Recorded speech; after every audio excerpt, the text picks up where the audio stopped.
want you to hit me as hard as you can.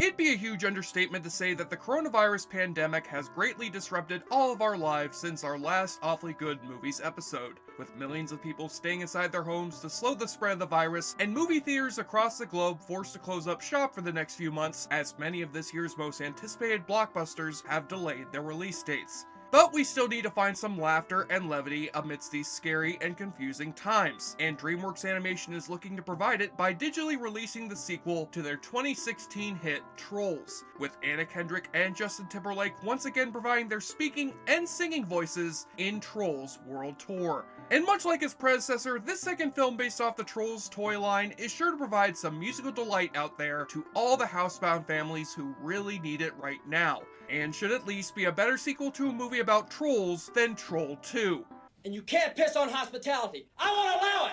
But if these singing trolls don't do the job, then perhaps your family can try another cinematic adaptation of a popular toy line from the 1980s, or rather a parody of a popular toy line, as we sift through the trash known as the Garbage Pail Kids movie. Long before people were fighting over buying rolls of toilet paper, they were tussling over who got to buy their children one of the Cabbage Patch Kids, a line of adorable baby-faced dolls which were so popular during the 1983 holiday season that stores broke out into full-blown riots over their limited supply.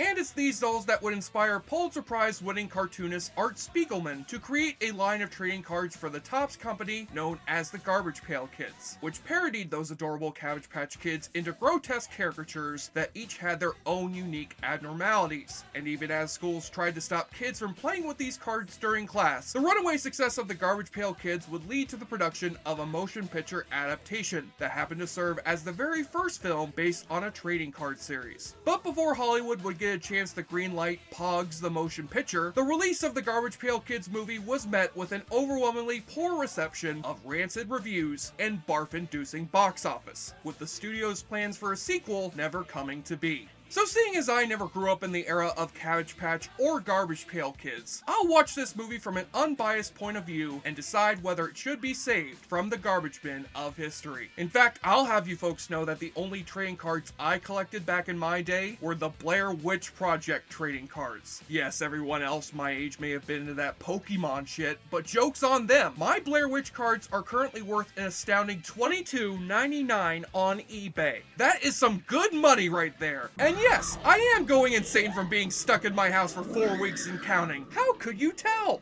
Bzz, I am the fly. Help me, help me. But first, make sure you wash your hands thoroughly with soap and water before you pick up another pint of beer and wait out this quarantine Shaun of the Dead style with the awfully good drinking game. Take a double shot as our film opens with the unusual credit, a Topps Chewing Gum production. Yeah, too bad that Wrigley's never decided to go into the movie business. We could have gotten to see Big Red, the movie, starring Chuck Norris as Big Red Wrigley.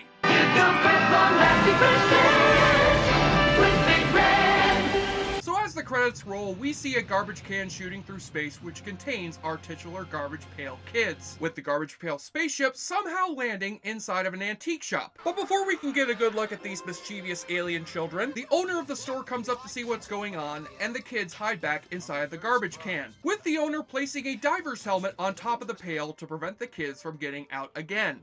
Why would I get out and play?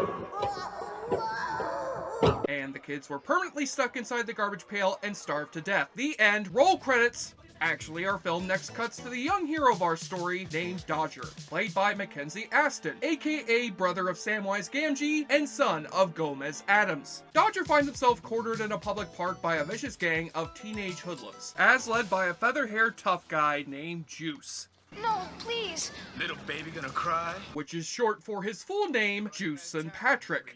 Those are my kind of guys. Real psychos. Stuff it, Blythe. Juice is mine. So after Juice orders one of his underlings to steal some lunch money from the boy's pockets and drop him into a muddy puddle, Dodger heads to his job over at the previously seen antique shop, where we meet the owner of the store, an eccentric magician named Captain Manzini, played by Anthony Newley, who has retired from his colorful career because he's grown weary of the lack of magic in our modern day and materialistic society. This is a relic from a simpler age. When good and bad was black and white. Then some damn fool invented gunpowder, and a bigger damn fool split the atom. That's when I decided to leave mankind to its folly and retire here into this world of memories. Okay, I'm not sure where this guy gets off having such profound ruminations on the savage nature of mankind. He's a fucking dime store magician running a junk shop, not Dr. Manhattan hiding out on the surface of Mars. Why does my perception of time distress you so? When Dodger nearly knocks over the garbage can containing the Garbage Pail Kids, Manzini warns his young ward that the garbage can is one of the few items in his store that should never be messed with, and places it onto a shelf out of his reach. Have you ever heard of Pandora's box? Think of this as Pandora's pail. But we find out that Dodger has a prepubescent crush on one of the female members of Juice's gang named Tangerine. It's Tangerine! And after the boy invites Tangerine to take a look inside the antique shop, where he attempts to take a sniff of the girl's hair, not creepy at all, that's when Juice arrives to find the boy smooching up on his woman and decides to teach this little punk a lesson. It's a matter of principle. I think it's just a matter of you liking to see people bleed. I ain't got time to bleed. Unfortunately, Juice doesn't know how to walk behind a goddamn store counter, and his male assistant, Wally, is easily defeated by both skateboards and basketballs. But Wally does manage to throw the boy around and ends up knocking over the garbage pail, out of which comes a green slime. Yeah, like an elephant glue's nose. Which either means that Oscar the Grouch has been jerking off inside its garbage can again, or that this green slime will form into our titular Garbage Pail Kids, who come to rescue Dodger after he's left inside a sewer by Juice and his gang, so that the unconscious boy can drown in the sewage water. See you later, creep. Ah yes, leaving an unconscious child to drown in fecal matter. Rated PG. For poo gas. So Dodger wakes from his slumber to feast his eyes upon the Garbage Pail Kids. And when Captain Manzini walks into the store to find the children have escaped from their pail, he proceeds to introduce Dodger and the audience to each one of the Garbage Pail Kids. Dodger, meet the Garbage Pail Kids. First we have Greaser Greg, a leather-jacketed greaser who's prone to pulling out his switchblade. We'll carve out an IOU. Then there's Messy Tessie, whose abnormality is that of a constantly runny nose. Don't shake hands with Messy Tessie. After her is Windy Winston, who, true to his name, is frequently ripping juicy farts out of his ass crack. This'll make him wake up. Next we have Foul Phil, a baby who suffers from halitosis and who asks every adult he meets if they're his mommy or daddy. Mommy! Mommy! Mommy!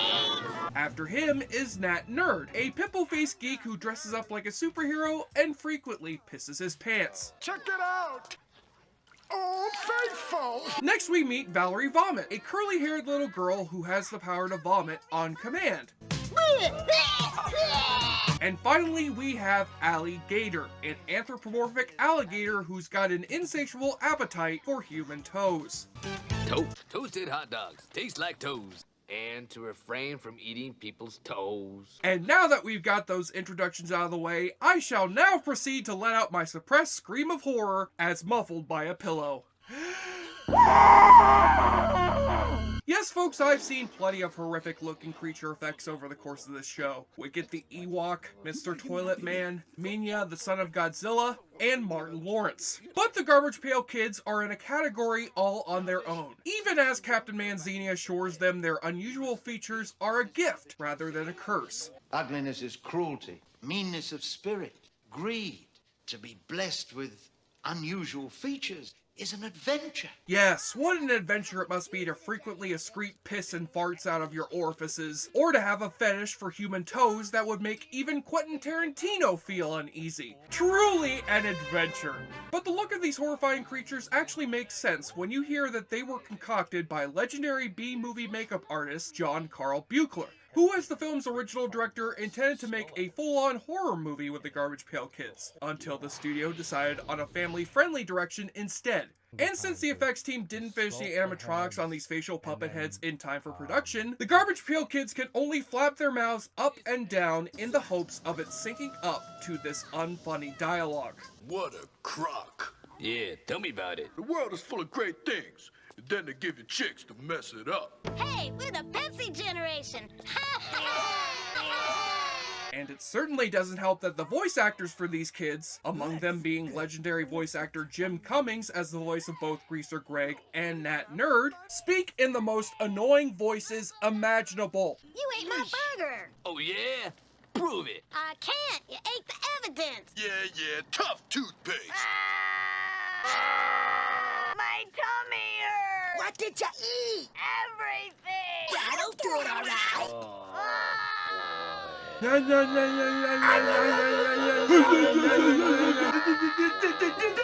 That's what these fucking kids sound like. I would rather listen to Gilbert Gottfried screaming over a sobbing child who's swimming in a pool of broken glass and lemon juice. But if you can put aside the repulsiveness of the Garbage Pail Kids, you'll find that this film's attempt at an actual plot is hilariously pathetic, as Dodger accompanies Tangerine on a trip to a nightclub where she sells herself design clothes to the club's patrons in the hopes of one day becoming a big-name fashion designer. I'm gonna sell my way out of this town. Someday I'm gonna be a famous fashion designer in New York. But that's a long way off. Well, I'm not gonna live in somebody's crappy basement all my life. That's 12. Oh, sweetie, if you're starting out your fashion career by selling your clothes from a duffel bag in the back alley of a club, then you're likely gonna be living in that basement for the rest of your life. So in order to help Dodger impress the girl, the Garbage Pail Kids sew together a swanky jacket for the boy straight from the Corey Feldman collection. And when he tells Tangerine that he made the jacket himself, she asks Dodger if he can sew up some more clothes that the two of them can sell for her fashion collection. And when Dodger asks the Garbage Pail Kids if they can make some more clothes for him, the kids decide whether to help him in the form of a wretched musical number. Why should we do something nice? Let's quit now, that's my advice. Because if you didn't think their voices were unpleasant enough, let's have these kids sing a song that even the Smurfs would think was beneath them. And the baffling part is that the guy playing Captain Manzini is himself an accomplished singer-songwriter, having co-written both the theme song to Goldfinger and the songs for Willy Wonka and the Chocolate Factory. But no, let's instead go with this bullshit that's so terrible that they do not even credit a songwriter for it in the end credits. And amidst being hard at work sewing these outfits for Dodger and Tangerine, the Garbage Pail Kids decide to take a break from their work by heading out on the town while wearing some Ninja Turtle-esque disguises and riding out on ATVs, where they sneak into a movie theater showing some classic Three Stooges shorts. Hey, cutie. Whoa. That's funny. No, that's funny. And while the audience watching the Three Stooges laughs heartily in joy and delight, the young audiences watching the Garbage Pail Kids movie are sobbing in existential despair. Meanwhile, Wendy Winston and Alligator head out separately so that they can hang out at the toughest bar in the world, where Alligator's appetite for toes gets him into trouble with a vicious biker gang, and Wendy Winston must come in to save the day by blasting gas into the bikers' faces. Little sucker's got guts! He's with me! Yeah. I want something to go with toes, please. Drinks for everybody! Sir, you sure you don't want to go back and do another take of that botched line of dialogue? Oh, who am I kidding? This movie can't even afford to hide the piece of wire that pulled the mustache off that guy's face. And as if this movie didn't have enough going on, it turns out that the Garbage Pail Kids are searching for their fellow deformed children whom they've been separated from, and whom they fear have been locked up in the state home for the ugly. Well, where are your friends now? We think they might be locked up somewhere. In a really terrible place. In the state home for the ugly. I can't believe people would make a place like that. That's right, 53 minutes into this hour-and-a-half movie, and we just now find out about this state home for the ugly, as two police guards cruise the streets with a dog catcher net, capturing any abnormally ugly people they find, and locking them up inside of a goddamn prison. I'm ashamed to admit I never did try to find it. I didn't want to believe that such a place could actually exist. How the hell could you not find a building that is clearly labeled State Home for the Ugly? And what person would even be allowed the power to imprison ugly people in cages? That bitch Captain Manzini don't think I should be locking up ugly people? Well, I think he shouldn't be employing a little boy at his antique shop who don't have no parents and who he's probably diddling in his butthole. Hey, I got a magic trick for you, Manzini. I just made your fucking head disappear. But as Dodger neglects helping the Garbage Pail Kids find their friends in favor of selling his clothes with Tangerine, and Tangerine finds out the Garbage Pail Kids have been making these clothes all along, we come to discover that Tangerine has secretly been splitting her clothing profits with Juice behind Dodger's back. It feels lousy, abandoning my principles for money. Principles? Yeah, letting the little creep live. Boy, between this guy and O.J. Simpson, people who are nicknamed Juice are just no good. That includes you too, Juice Newton. So while Dodger heads out with Tangerine to a department store fashion show where their clothes are being showcased, Juice and the gang break into Captain Manzini's antique store by knocking out the captain with some keyboard duster, and they snatch up the Garbage Pail Kids to send them off for a reward to the State Home for the Ugly, where the kids are locked up in a jail cell alongside Albert Einstein, Mahatma Gandhi, Abraham Lincoln, and Santa Claus. What the fuck? Is the State Home for the Ugly able to enlist time cops to bring in these historical figures? They'll be gone soon. Gone where?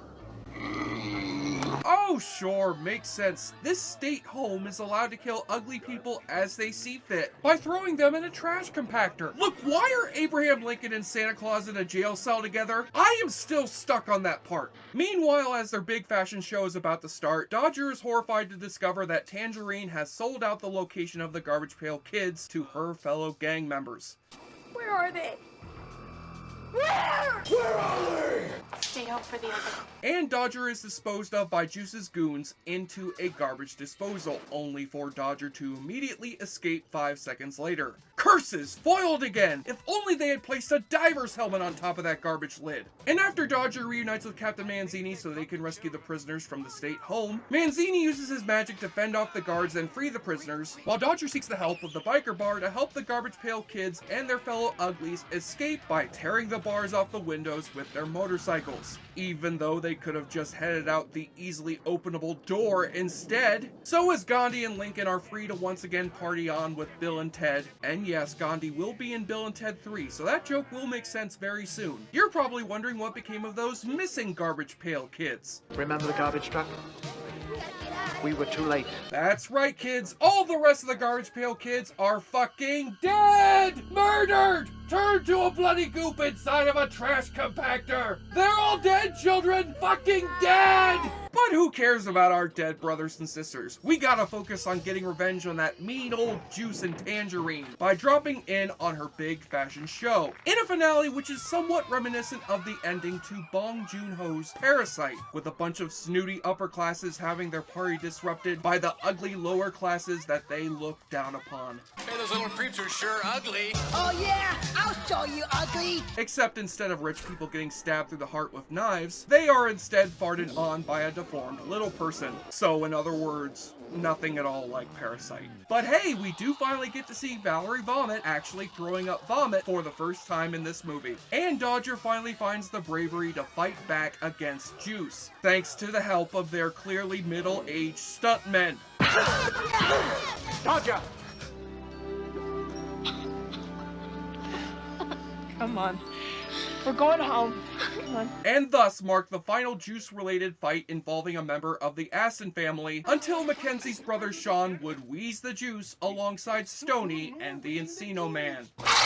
No wheezing the juice! No buts too. So our story wraps up as Captain Manzini claims to have found the musical spell that will lure the Garbage Pail Kids back into the garbage pail once and for all. But what's this? Those rapscallions end up sneaking out for another night on the town, as they ride out into the night once again.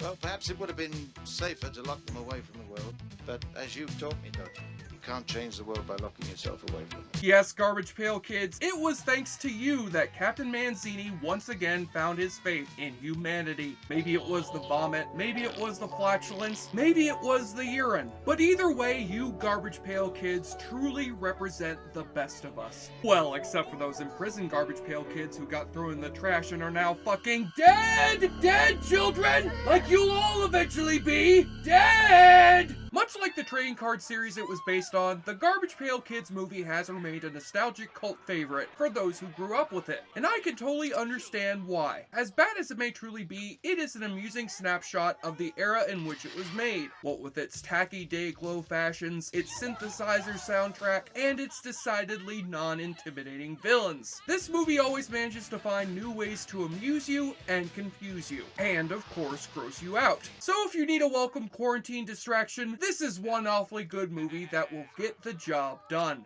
As for those of you wondering why I didn't just review Troll 2 to tie into the new Trolls movie, well, I don't know. I didn't wanna? I won't allow it! And on the nudie watch, aside from a bunch of fashion models getting stripped down to their bras and panties in this PG-rated family film, the closest skin you'll see is from the actress playing Tangerine, Katie Barberry. By the way, if you feel skeevy about this relationship between her and Mackenzie Aston, not to worry, because both of them were in their teens at the time of production. I'm 14. I'm almost 15. And were actually dating behind the scenes, only for them to sadly break up before the end of the film, much like their fictional counterparts. Maybe we can just be friends. Maybe we can just do fun things together. No thanks. I don't think you're pretty anymore. Sorry, Tangerine, but Dodger has found himself a new lady in his life, and her name is Valerie Vomit. On the enjoyableness continuum scale from Boulder Bruce, the Garbage Pail Kids movie may not be a better movie based off a trading card series than Mars Attacks, but is certainly better than any other toy line adaptations from the 1980s, and trades its deck in exchange for a 7 out of 10. Now here's hoping Hollywood moves on to adapting greeting cards next, with Maxine, the motion picture. I'm Jesse Shea for JoBlo.com, and I'd like to put the jokes aside for a sec to send some love to every one of our viewers suffering through this pandemic. We hope that you all stay safe and healthy and sane. And I hope that Awfully Good Movies provides you with some laughter as our country endures and eventually overcomes this crisis. And we shall overcome, because in the words of our good friends, the Garbage Pail Kids, we can do anything when working with each other.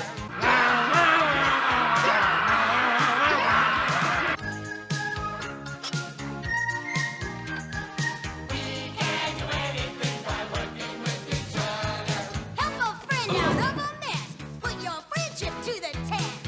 How you doing, dude?